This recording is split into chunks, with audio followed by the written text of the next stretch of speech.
I never thought that one conversation in my own house could quietly ruin everything I thought was safe and real. My name is Aliana Corwin. I am 29 years old, and I live in a small town near Nashville. I always tried to keep my life simple. I liked to work quietly, protect my space, and avoid fights. I always thought that being peaceful was more important than being right. Life was easier that way, or at least I hoped it was. But before I continue, hit the subscribe button and tell me where are you watching this from, and what time of day is it? That night, I was standing in the kitchen when my mom's voice suddenly cut through the quiet. It was sharp, cold, and final. She said, "The money will go to pay for your sister's vacation." I didn't scream. I didn't beg. I just stood there and let the words sink in slowly. I realized the truth in that quiet moment.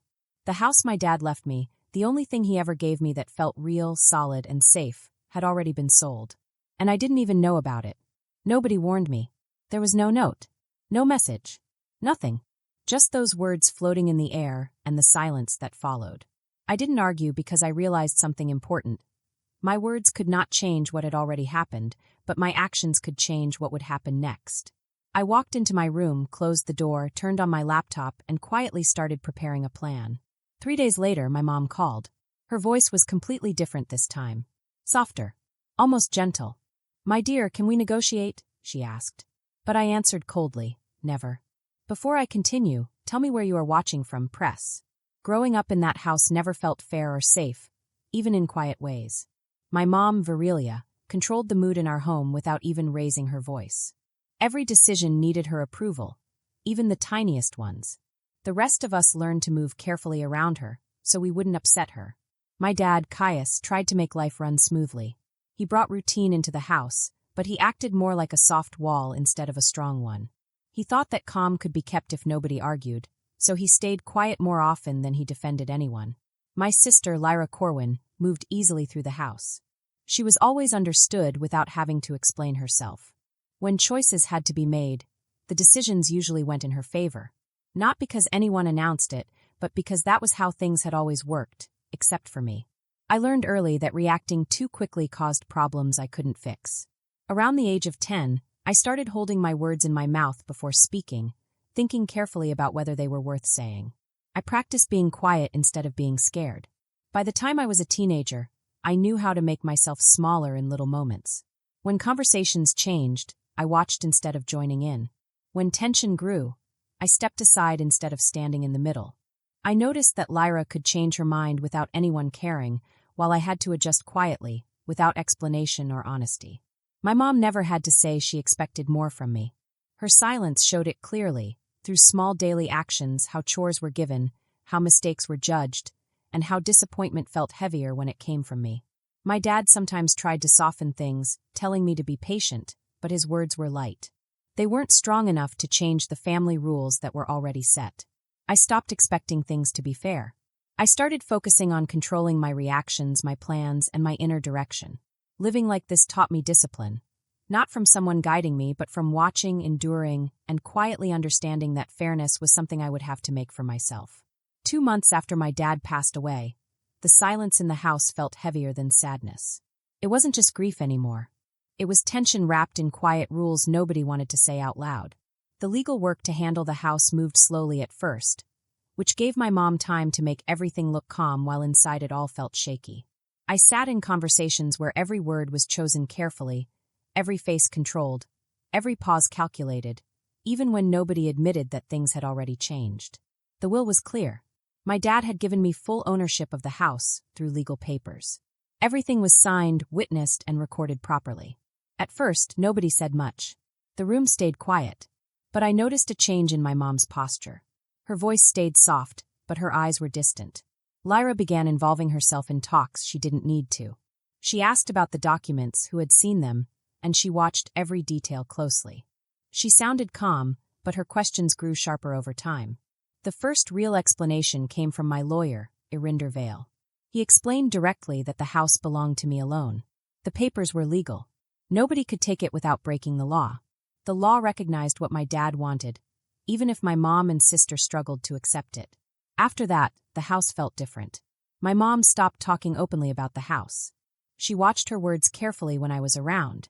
Her questions became indirect, polite, and measured. Lyra also acted differently. She stopped asking casual questions and gave strategic comments. She found reasons to be around meetings she didn't need to attend. She offered ideas about repairs, future uses of the house, and money, not as suggestions, but as a quiet way to take a position. I felt strange. I was the owner of something valuable, but I also felt uncomfortable in my own house. There were no loud fights or dramatic scenes, but small pressures built. Changes in tone, long pauses, glances that stayed too long. Over time, I realized that the inheritance wasn't just about the house. It was about control. Who decided what mattered in the family? Every conversation felt like a negotiation, even if nobody said that word. My mom acted like she was protecting everyone, but it seemed like she was really protecting her influence. Lyra grew bolder, speaking about the house more freely, testing boundaries that had never been openly discussed. I stayed quiet, not because I was weak, but because I was learning. I watched how they moved. I listened to what they avoided saying. I noticed how my name only came up when decisions were being redirected. I understood that the will had not just given me ownership, it had exposed something fragile in our family. The house was legally mine, but the atmosphere inside it no longer felt neutral. It felt staged, measured, and quietly competitive. I realized for the first time that inheriting something could make people feel threatened instead of supportive. That thought stayed with me long after the meetings ended. 2 weeks later, the quiet tension became heavier. I couldn't ignore it, even though I tried to focus on routine. It started with my neighbor, Mrs. Veridis, who came to me one afternoon, speaking cautiously. She told me that strange people had been walking around the property, taking pictures, stepping close to the fence, and putting small signs near the driveway. She didn't exaggerate. She spoke slowly, so I would understand she was telling the truth, not gossiping. I went outside, staying calm, even though I felt worried inside. The front yard looked the same. The house was unchanged. But something felt wrong when I saw a big sign near the lawn. In bold letters, it said sold. I stood there for a long moment, not moving, not speaking, trying to understand how something that belonged to me could suddenly look like it was already sold. Instead of confronting anyone, I drove to the real estate office that handled the sale. I stayed calm. I didn't yell. I didn't accuse anyone. I only asked for the information I had the right to see. The woman at the desk looked at the computer for a long time. She explained that the paperwork showed a completed transfer, signed by my mom. The documents looked complete and official. She also said that my name wasn't anywhere on the signature. I felt my chest tighten. The room spun a little. How could my own mother do this? How could someone take something that my dad gave me, my special place, and make it disappear like it never belonged to me? I wanted to scream, but I held it inside. I took a deep breath and thought carefully. I could not lose control, not now. I remembered all the years of watching, learning, and holding my words. Now all that quiet discipline mattered more than ever. I thought about the house, about my dad, about all the times I had been careful to stay out of trouble, to watch, to learn, to wait. Every small decision I made now mattered. Every quiet action was a piece of a larger plan. I realized that if I acted smartly, I could fix this. I could make things right. I could get back what was mine. But I had to be patient, calm, and careful. I had learned that the hard way over the years. I decided to go home and think. I sat on my bed, staring at the walls, listening to the quiet hum of the house. I thought about my dad, who had always been calm and steady. I thought about my mom, who had always controlled everything quietly. And I thought about Lyra, who had always moved easily through life, always protected, always understood. I realized that now the house was not just bricks and wood. It was power, control, and family history all mixed together. And right now I was in the middle of it. For the first time, I understood that inheritance could be dangerous. It wasn't just about getting something that belonged to you. It was about what people were willing to do to get it. It was about how people could change quietly, slowly, in ways that were hard to notice. And now I had to be ready. I had to act, but I had to act wisely. I began to plan. I made a list of everything I needed to do. I called my lawyer, Irinder, and explained the situation. He promised to help. We went over all the papers again, line by line, making sure nothing was missing. We checked every signature, every date, every detail. Everything was correct. Legally, the house belonged to me. That gave me strength. That gave me hope. Then I started thinking about my mom. I knew she would try to push back. I knew she would try to control things. But I also knew that she would respect legal facts. She would respect the law if I presented it clearly. And I knew Lyra would try to test boundaries. But boundaries could be drawn firmly, clearly, and legally. I spent days preparing, making calls, writing notes, and thinking carefully. Every step mattered. Every quiet action mattered. I realized that this was not just about the house. It was about respect. It was about fairness. It was about proving that I could stand up for myself, quietly but strongly, without raising my voice, without creating chaos, and without losing control. Finally, the day came when I would take action. I walked into the house with a calm face, even though my heart was racing inside. I knew that the papers were correct. I knew that the law was on my side. I knew that I had prepared for this moment for years, learning from every quiet observation, every moment of patience, every time I had held my words carefully. I called my mom and Lyra into the living room. My voice was steady. I showed them the documents, line by line. I explained what was legal, what belonged to me, and why nothing they did could change that. I watched their faces carefully. My mom's eyes widened slightly, but her voice stayed soft. Lyra looked surprised, but she didn't interrupt. I held the room with quiet confidence. Finally, after a long pause, my mom spoke. Her voice was softer, quieter than ever. She asked questions, but I answered calmly. I explained everything again. I made sure they understood clearly. I didn't argue, I didn't shout, I didn't cry. I only stated the facts. And slowly, the tension in the room shifted. They began to understand that I meant what I said. I was serious. I was prepared. I was in control. That day, I realized something very important. Inheritance wasn't just about property or money. It was about power. It was about influence. It was about respect. And sometimes the people closest to you could test those things quietly, without anyone noticing at first. But if you stayed calm, patient, and careful, you could protect what was yours without losing yourself. After that day, the house felt different again. It felt safe, solid, and mine. My mom and Lyra behaved more cautiously. They stopped trying to quietly control things. They realized that I was serious, and they had to respect that. I felt proud of myself, not because I had won, but because I had stayed calm, patient, and true to myself through everything. I learned that silence and careful observation could be powerful. That being quiet and thoughtful was not weakness, it was strength. And I also learned that standing up for yourself didn't mean shouting or fighting. Sometimes it meant being smart, calm, and patient, and letting actions speak louder than words. Now, when I walk through the house, I feel a sense of peace. I feel my dad's presence. I feel the safety that I worked hard to protect.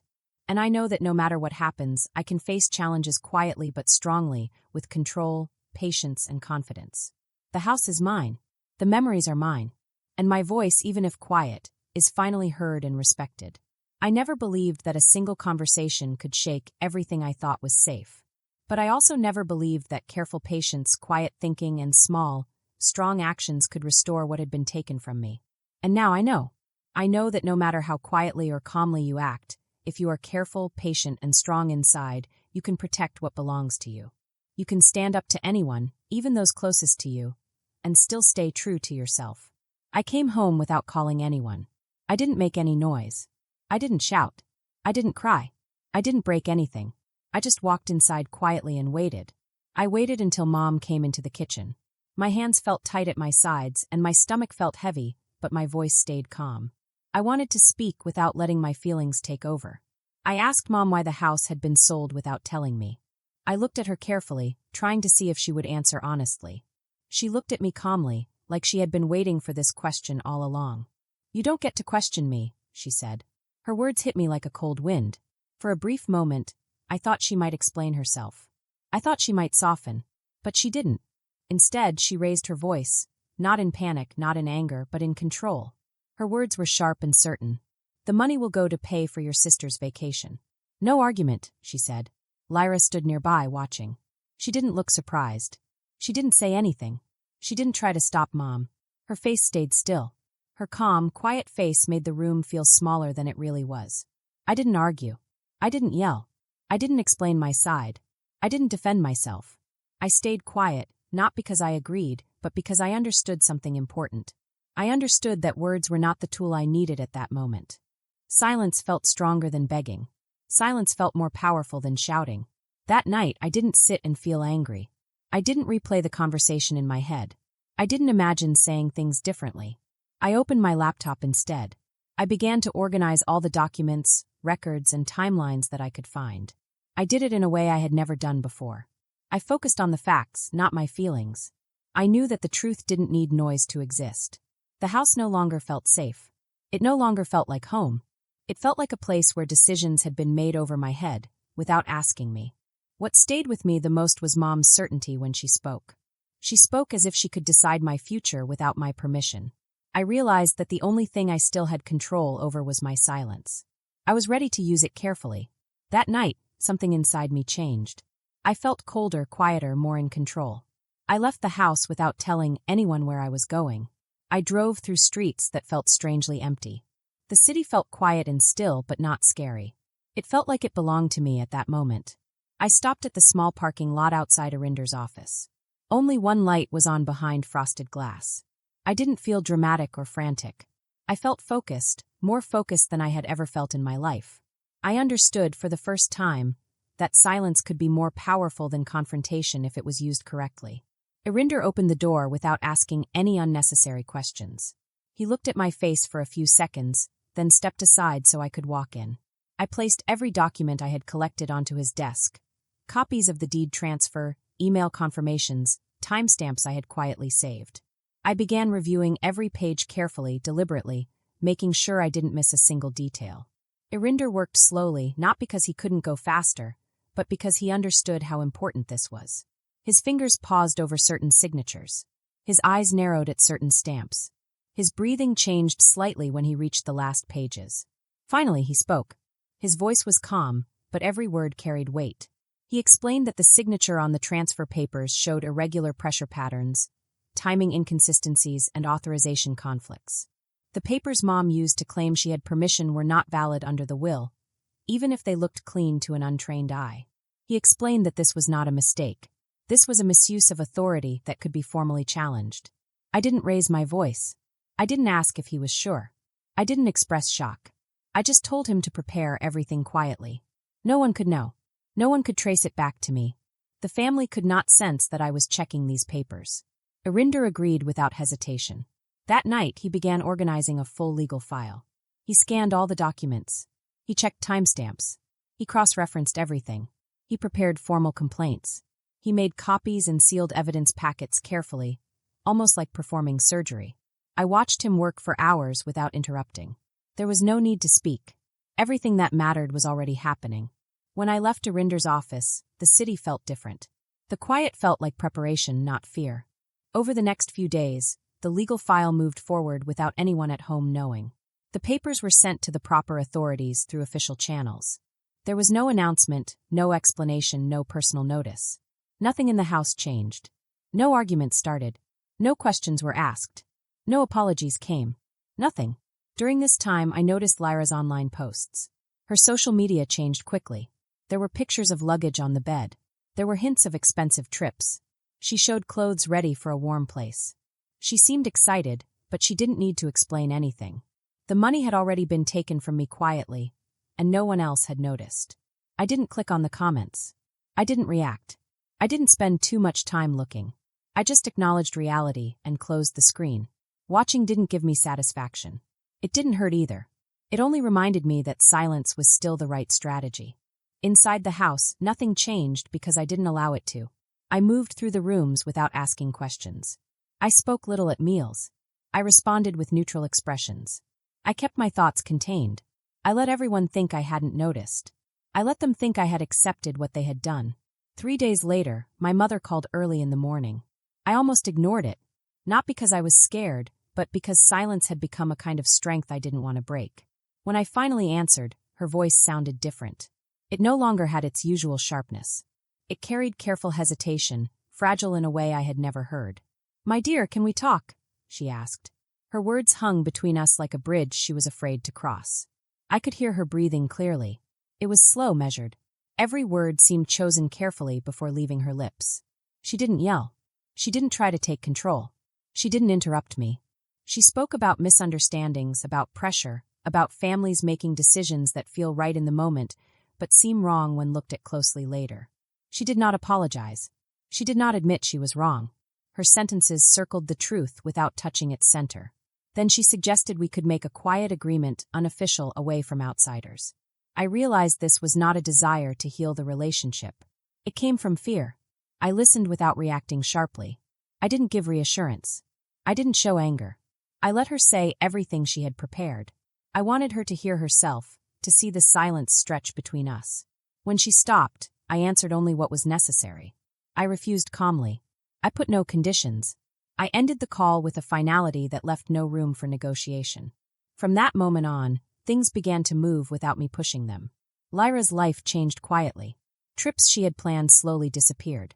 Expenses that once seemed safe became fragile. Promises that had sounded solid became thin. Relatives began dividing themselves, some calling me privately with careful words, afraid of being overheard.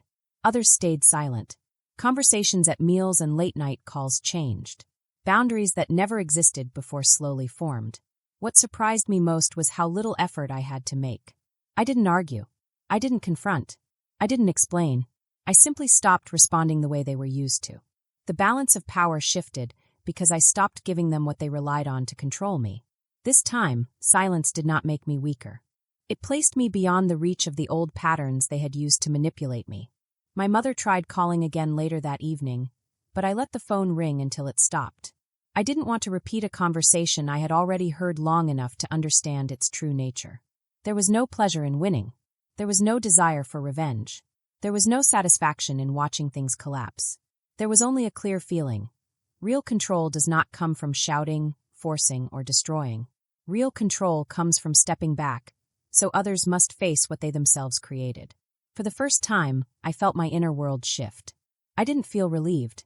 I didn't feel happy. I felt the quiet stability of someone who understood she no longer belonged to old roles. The silence after that was no longer empty. It carried a steadiness that was very hard to shake. 2 weeks after the investigation began, the courtroom felt colder than I expected. Not because of the air, but because every sound felt sharper, louder, impossible to escape once it reached the air. I sat quietly at the end of the wooden bench. My hands rested calmly in my lap. I could feel the grain of the wood beneath my fingers. The room slowly filled with careful footsteps, soft voices, and controlled breaths. The official proceedings began quietly, without ceremony. There were only papers moving, low murmurs of clerks, and the judge's steady gaze. The judge carried the quiet authority of someone used to letting truth surface slowly, without drama. When Arinder stood, he did not make dramatic gestures. He did not raise his voice. The documents spoke for themselves.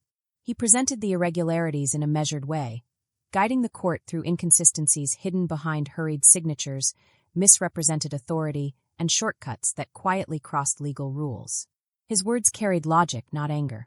They allowed every detail to settle where it could not be ignored.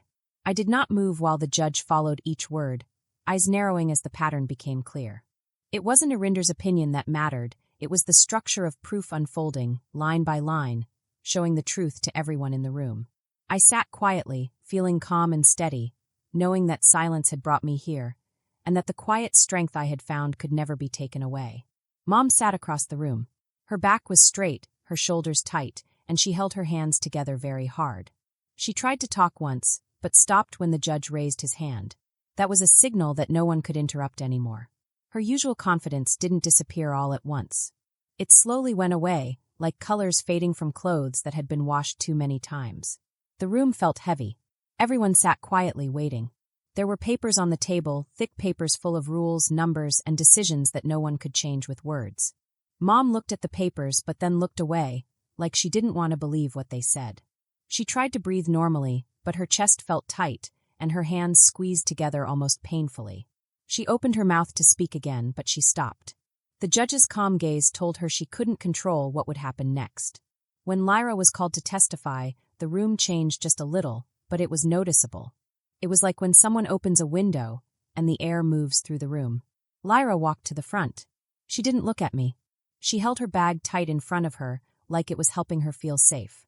She answered every question clearly, without avoiding anything. Each answer made her understand the truth more and more. She could not pretend anymore that the situation was temporary or unimportant. There was no shouting, no crying, no dramatic falling down. It was quiet, slow, and steady. She slowly realized that having fancy things and comfort didn't matter when the papers in front of her said something else. When the judge announced that the money and property were frozen temporarily, the room went completely silent. This silence was not because people were shocked. It was because everyone knew something important had changed. I stayed still.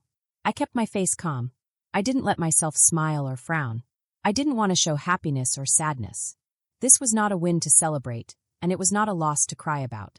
It was just a fair change, something that needed to happen. Mom tried to speak again, her voice softer and unsure.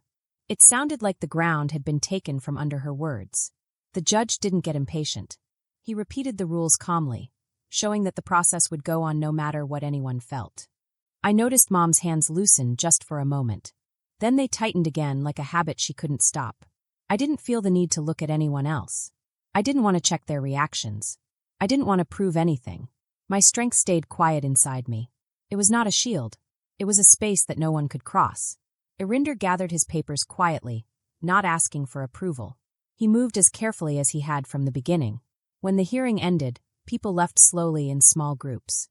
They whispered quietly, and their shoes tapped softly on the floor. I stayed in my seat for a little longer, letting the room feel normal again. I understood that the real power here was not in shouting, fear, or arguing. The real power was in letting the truth be seen clearly. I walked out without looking back. I carried nothing in my hands, but I carried everything in my calm. 6 months later, my life was very different. Not because of luck. Not because anyone saved me. But because of quiet decisions I made on my own. I did not need anyone to see them or approve of them. I did not make noise. I did not ask anyone who used to control me for permission. Mom lost more than property. She lost her place in the community. People who had praised her now avoided talking to her. They avoided looking at her. They stayed away. Reputation doesn't fall loudly. It falls quietly, like whispers no one can stop. Lyra didn't travel anywhere, even if she posted pictures online. Her money slowly disappeared. Promises from people who had once liked her vanished when they realized she wasn't rich anymore. She lost access to loans, favors, chances, and support she thought would always be there. I didn't step in. I didn't speak. I didn't explain anything. Silence became my safe space. Distance became my strength. I left Nashville without telling anyone. I chose a city far away. Far enough that no one from my past could expect anything from me or try to control me. The first morning there felt different. Not exciting, just mine. I could breathe differently. I could live differently. I worked long hours. Not because I had to, but because I wanted to. I didn't need praise or approval. I didn't need anyone to say I was doing a good job. I only did what I knew was right for me. When I was ready, I bought a house with money I had earned myself. I didn't borrow from anyone. I didn't get help from anyone. Everything I used to pay for it came from my own work, my own patience, my own care. The keys felt heavy. Not heavy in weight, but heavy in meaning. They were proof that I could build something on my own. That nothing in my life had to be taken away for me to rebuild it the right way. I didn't invite anyone to see my house. I didn't share pictures. I didn't tell anyone where it was. My life was no longer meant to be watched or judged. I stopped contacting anyone from the past. No calls. No messages. No visits. Some people tried to reach me, but I stayed quiet. Peace sometimes means leaving behind old patterns and people who only responded because they could. Without conflict, my life became steady. It felt real. I didn't need anyone else's approval. I didn't react. I didn't explain. I just lived. Real power doesn't come from shouting or proving yourself. It doesn't come from fighting people who like to control others. Real power comes from knowing when to step away quietly. It comes from building without anyone noticing. It comes from leaving without looking back. Independence is not about revenge or winning. It is about choosing a life where no one can take your peace. Boundaries are not walls to punish others. They are gates to protect your future. They are ways to keep your life safe, calm, and yours. Peace and strength are quiet. They are not loud. They do not need applause. They do not need anyone to see them. They are made when you make choices for yourself. They are made when you step away from things that were not meant for you. They are made when you keep building your life, even when no one is watching.